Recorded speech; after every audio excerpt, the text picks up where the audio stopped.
اب دو مسئلے میں یہاں حل کر دوں. جو لوگ کہتے ہیں حضور کو علم غیب نہیں تھا اور جو کہتے ہیں تھا، بدقسمتی سے دونوں نے ڈیفینیشن علیحدہ کر لی. جو ڈیفینیشن نفی کرنے والوں نے کی ہے اس کی وجہ سے، اس کے اعتبار سے واقعتاً نہیں تھا. انہوں نے ڈیفینیشن یہ کی ہے، تعریف یہ کی ہے، وہ علم جو از خود حاصل ہو جائے. اللہ کا عطا کردہ علم جو ہے وہ کہتے ہیں وہ غیب نہیں ہے. تو وہ بھی مانتے ہیں کہ ہر علم جو حضور کو حاصل ہے وہ اللہ کا عطا کردہ. میں سائی والی میں یہ سارے مرحلے میں نے طے کیے نا اپنے زمانہ طالب علمی میں. مولانا منظور احمد شاہ صاحب ہیں سائی وال میں ایک، میں ان کے پاس حاضر ہوا. میں نے کہا جی یہ مسئلہ کیا ہے علم غیب کا، مجھے ذرا سمجھائیں. انہوں نے ایک کتاب اپنی نکالی کہ دیکھیے صاحب، ہم حضور کے علم کے بارے میں یہ باتیں مانتے ہیں. حضور کا علم حادث ہے، قدیم نہیں ہے. حضور کا علم محدود ہے، لا محدود نہیں ہے. حضور کا علم عطا کردہ ہے، ذاتی نہیں ہے. میں نے کہا یہ تین باتیں اگر آپ مان لیں تو میرا تو جھگڑا کوئی نہیں آپ سے. ہوتا کیا ہے جب آئیں گے وعظ میں، خطابت میں، تو عالم ما کان وما یکون، اب الفاظ وہ استعمال کر جائیں گے. ایک واعظ ہے، عام مقرر ہے، واہ واہ ہوتی ہی نہیں، نعرے لگتے ہی نہیں، محفل میں گرمی آتی نہیں جب تک کہ ایسے مبالغے نہ کریں.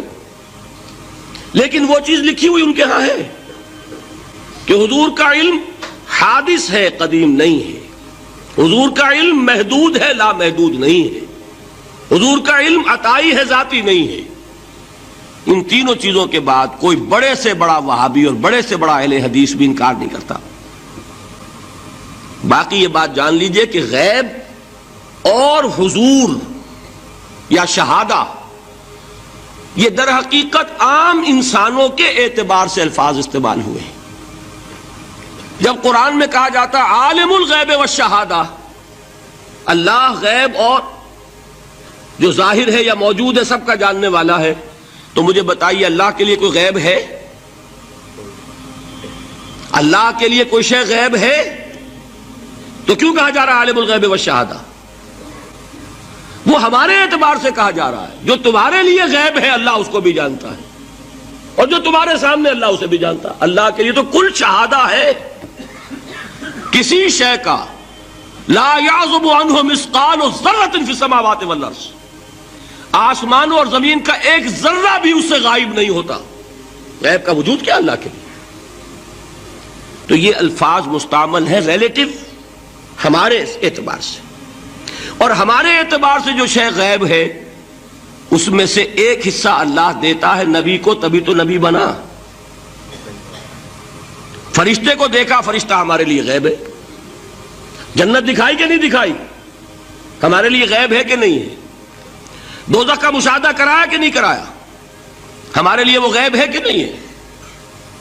جو چیزیں ہمارے لیے غیب ہیں انہی کے پردے اللہ کچھ اٹھاتا ہے. کل غیب نہیں. کل غیب کا علم ہو جائے گا تو وہ شرک ہو جائے گا. کل کا لفظ جہاں آیا شرک ہوا. جب آپ کہہ رہے ہیں محدود ہے، لا محدود نہیں ہے، تو کل کا لفظ استعمال نہیں کر سکتے. لیکن غیب میں سے کچھ علم دیا گیا تبھی تو نبی بنا، ورنہ میرے اور نبی میں فرق کیا ہوا پھر؟ البتہ یہ کہ وہ غیب کا علم ہو یا حاضر کا علم ہو، سائنٹیفک نالج ہو یا وحی کا علم ہو، کوئی بھی علم ہو، آیت الکرسی کے الفاظ نوٹ کیجئے، یعلم ما فی السماوات و ما فی الارض، وہ جانتا ہے. ولا یحیطون بشیء من علمہ الا بما شاء، مخلوق میں سے کوئی بھی اس کے علم میں سے احاطہ نہیں کر سکتا مگر جتنا وہ چاہے. اب یہ بات علیحدہ ہے کہ ہم کون ہے طے کرنے والے کہ ناپیں بیٹھ کر کہ اللہ نے ابراہیم کو کتنا علم دیا. ہم ناپ سکتے ہیں؟ عیسیٰ کو کتنا دیا ہم جان سکتے ہیں؟ تو ابراہیم کا، موسیٰ کا، عیسیٰ کا نہیں ناپ سکتے تو محمد الرسول اللہ کا کہاں ناپیں گے؟ یہ پاگل پن ہے. یہ ہے جو غلطی ہوتی ہے. ہم کون ہے طے کرنے والے؟ اللہ نے اپنے نبی کو دیا جو دیا، بات ختم. کل نہیں کہیں گے. کل کہا شرک ہو جائے گا. ذاتی کہا شرک ہو جائے گا. عطائی ہے، جو دیا اللہ نے دیا، اور کل نہیں دیا، جتنا چاہا دیا. ہے حادث، قدیم نہیں. تینوں چیزوں مان لیجئے تو شرک کا کوئی شائبہ نہیں ہوگا. باقی جہاں ایک طرف قرآن میں وہ آیات ہیں کہ اللہ کے غیب کو کوئی نہیں جانتا، ٹھیک، وہاں یہ بھی ہے کہ لا یظہر غیبہ، لا یظہر علی غیبہ الا من ارتضی بالرسول، وہ اپنے غیب پر قابو نہیں دیتا مگر اپنے رسول میں سے جس کو چاہے. یہ دونوں آیتیں قرآن کی ہے کہ نہیں؟ اسی لیے در حقیقت جو غیب کی نفی کرتے ہیں حضور سے، وہ کہتے ہیں کہ از خود معلوم ہونے والی شے غیب ہے.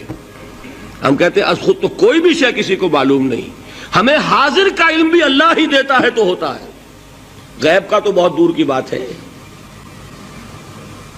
یہ مسئلے بڑے سیدھے ہیں، خام خواہ ہم نے پیچیدہ بنایا ہوا ہے. خدا کے لیے ان مسئلوں کو سلجھائیے اور جوڑیے، کاٹنے کی بجائے جوڑنے کی فکر کیجیے کہ بھائی یہ اپنی اپنی جگہ پر علیحدہ علیحدہ تم نے تعریفیں کر رکھی ہیں اس لیے جھگڑ رہے ہو، ورنہ دونوں باتیں صحیح ہیں.